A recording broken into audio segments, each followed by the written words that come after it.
술안주, 집밥 요리 전문 채널 술엄마입니다. 안녕하세요. 술엄마입니다. 오늘은요, 오곡밥을 한번 해보겠습니다. 압력솥을 이용해서 할 거예요. 양을 말씀드릴게요. 종이컵 쌀 2개 하고요. 맵쌀이 꼭 들어가야 합니다. 2인분 기준입니다. 이렇게 해서 기준해서 오늘 오곡밥 한 번을 지어 볼게요. 오곡밥에 들어가는 재료는요, 수수가 1스푼이에요. 콩은 2스푼, 팥도 2스푼, 조는 각각 1스푼씩이에요. 붉은 콩도 1스푼, 동부도 1스푼이에요. 그리고 소금은 반 스푼입니다. 요즘은요, 이렇게 2스푼씩 담아서 마트에서 팔아요. 요즘은요, 마트에서 이렇게 적당량을 팔고 있어요. 그래서 사오시면 되고요. 저는 오늘 2인분 기준에서 할 겁니다. 오늘의 오곡밥은요, 압력솥을 이용해서 할 겁니다. 전기밥솥은요, 그냥 잡곡 누르시면 돼요. 자, 이렇게 해서 미리 불려놨어요. 2인분 기준에서요, 맵쌀하고 찹쌀을 한 30분 정도 불려놨습니다. 물량이 아주 중요합니다. 제가 물량을 가르쳐 드릴게요. 이렇게 불려놨잖아요. 그러면 미리 물량을 잡으셔야 돼요. 잡곡을 먼저 넣으시면 안 되고요. 이렇게 해서 잡곡밥은요, 보통 밥보다 물을 좀 적게 넣으셔야 됩니다. 물이 있잖아요. 쌀에서 조금만 올라오면 돼요. 요 정도만 잡고 하시면 됩니다. 요 상태에서 있잖아요. 콩을 다 넣으세요. 준비한 콩을 붉은 콩도 넣고 동부도 넣고 수수도 1스푼이에요. 조도 넣고 노란 조 있죠? 차조도 이렇게 넣으세요. 자, 서리태도 저 불려놨습니다. 이렇게 넣으세요. 팥은요, 꼭 넣으셔야 됩니다. 오곡밥에는요. 이렇게 해서 넣으세요. 이런 상태가 됩니다. 그러면요, 수저로 이렇게 덮어주세요. 이렇게 섞어주세요. 이런 식으로.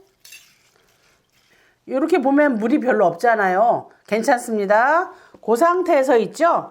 소금 반에 반 스푼을 넣겠습니다. 오늘은요, 저는 인덕션에다 할 거거든요. 압력솥이 있잖아요. 요 딸랑이 있죠. 추가 흔들리면은 꺼주시면 돼요. 그런 밥솥 아니어도요, 압력솥은 요 추가 흔들릴 때 끄시면 됩니다. 오곡밥이 되는 동안에 있잖아요. 저는 오늘 오곡밥을 비벼 먹기 위해서 달래장을 한번 만들어 보겠습니다. 달래 있죠? 한 묶음에서 반은만 쓸 거예요. 이렇게 다져놨어요. 이렇게 다져놓고 고춧가루, 깨소금, 들기름, 그리고 간장이요. 간장 맥주컵으로 반컵 기준에서 한번 만들어 보겠습니다. 이렇게 다져놓은 달래를요, 넣으세요. 다 넣으시고, 고춧가루는요, 1스푼 반이에요. 들기름 1스푼. 오늘은 깨소금을요, 갈을 거예요. 깨소금은요, 직접 갈아서 넣으셔야 아주 고소합니다. 그래서 한 2스푼 정도 넣겠습니다. 간장 있죠? 간장은 맥주컵으로 반컵이에요. 이렇게 해서 넣으세요. 이렇게 져서 넣으시면 됩니다. 이렇게 달래장을 만들어 놨습니다.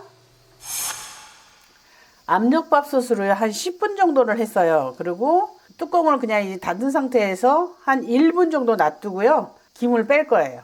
자, 이렇게 해서 김을 빼보겠습니다.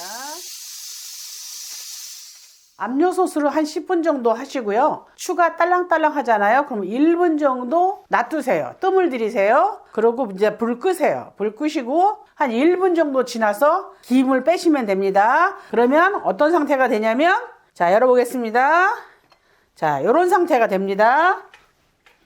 이렇게 해서 한번 져서 볼게요. 자, 잘 됐습니다. 찹쌀만 넣으시지 마시고요. 맵쌀 넣는 게 포인트예요. 그래서 한번 담아 볼게요. 오곡밥이 완성됐습니다. 달래장 있잖아요. 달래장을 이렇게 해가지고 이런 식으로 해서 비벼 드시면 아주 맛있는 오곡밥이 됩니다. 자, 오늘은요, 이렇게 간단하게 오곡밥 한번 만들어 봤습니다. 맛있겠죠? 다음 영상에서 만나요. 술안주, 집밥 요리 전문 채널 술엄마입니다. 술엄마를 구독하시고 많은 정보를 얻어가세요.